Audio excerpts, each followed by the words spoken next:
فيديو النهاردة عن مفاجأة غير متوقعة للجميع. زواج الفنانة ياسمين عبد العزيز. خلفت الفنانة ياسمين عبد العزيز بمولود جديد. تفاصيل كتيرة جدا كادت أن تزلزل الوسط الفني بكلام جديد وأخبار جديدة عن الفنانة ياسمين عبد العزيز. ازاي هتخلف وازاي هتتجوز وايه موضوع الطلاق والتوقعات الست ليلى. هنسمع النهاردة توقع جديد. تابعونا بس من فضلكم ادعموا الفيديو بلايك فضلا وليس أمرا، ولو مش مشتركين بقناتي بيكون شرف لينا تواجد حضراتكم الكريم بقناتنا المتواضعة. طبعا توقع للفنانة ياسمين ما بشوفها بتكفي حياتها لوحدها، بشوفها في جواز وما بتكفي حياتها لوحدها. وبشوف سبحان الله يلي عند الله مش عند حدا. انا بشوف عندها يوما ما طفل، كيف وليه العلم عند الله. ده توقعي للفنانة ياسمين عبد العزيز اللي بكن لها كل احترام. انت شايفه انها هتتجوز وهتخلف؟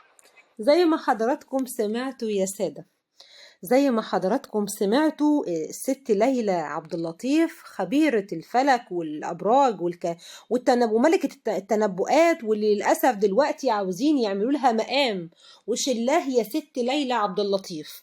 الست ليلى اللي توقعاتها بتتحقق، واللي عاوزين بقى يثبتوا للناس ان كل كلمة ليلى تقولها استغفر الله العظيم نقول لها امين عليها. ايه اللي بيحصل وايه اللي احنا فيه ده واخرته ايه وواصلين لفين؟ نتكلم معاكم. الست ليلى عبد اللطيف بعد ما طلعت زلزلت الوسط الفني كله واتكلمت بأواخر 2024 إن في أواخر 2023 إن في أول 24 هيكون انفصال ياسمين والعوضي. وبالفعل حدث وتصدر الترند على مواقع التواصل الاجتماعي. طيب ليلى عبد اللطيف ده مش أول كلام قالته، ده قالت حاجات كتير قبل كده. قالت على نجاح المغرب في كأس العالم، قالت على زلزال تركيا، قالت على حاجات كتيرة جدا مش عاوزين نتطرق إليها.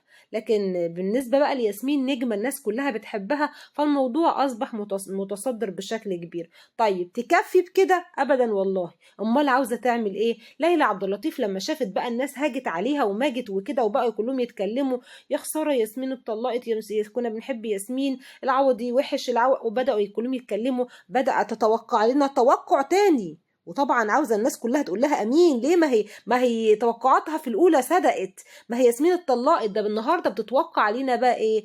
بتتوقع لكم يا ساده ان ياسمين هتتجوز تاني وهتخلف. ده يا ست اصلا ده العوض يعني قيل ان العوض او سبب من ضمن اسباب الطلاق بين ياسمين واحمد العوضي ان الست عندها مشاكل في الخلفه ومش بتخلف، واللي قال انها شالت الرحم السنه اللي فاتت، وان العوضي من حقه يخلف. وده يعني ايه؟ يعني بيهدي كده قلوب الناس شويه، بيسلج قلوب الناس كده ان يقولوا ايوه يا جماعه ما هو من حقه يخلف برضه، بلاش نظلمه. يعني بيخلي الناس تترفق بالعوض سنه.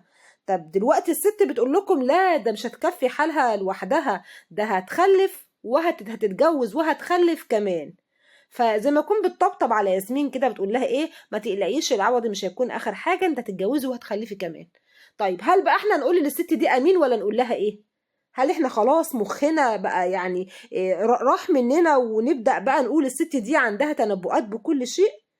يعني كلنا يعني ده مؤمنين وموحدين ان ربنا هو واحد احد عالم الغيب والشهاده.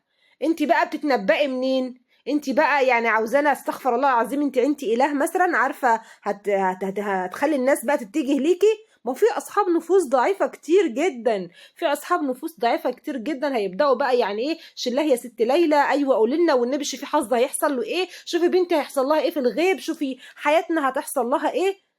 ايه ده؟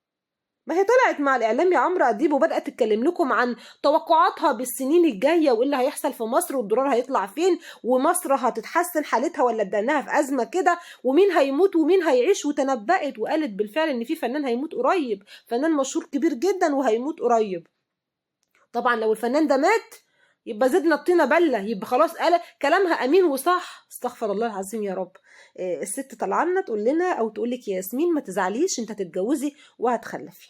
هستنى تعليقاتكم بآخرتها ايه مع الست ليلى اللي طالعة عاوزة تخلي الناس يعني يتأكدوا انها عالمة الغيب. استغفر الله العظيم يا رب، الله واحد احد هو عالم الغيب والشهادة يا جماعة. مفيش حد يسمع كلام الست دي واي توقع، هو عبارة عن صدفة، هو عبارة عن صدفة. كذب المنجمون ولو صدقوا او ولو صدفوا. هستنى تعليقاتكم، بحبكم في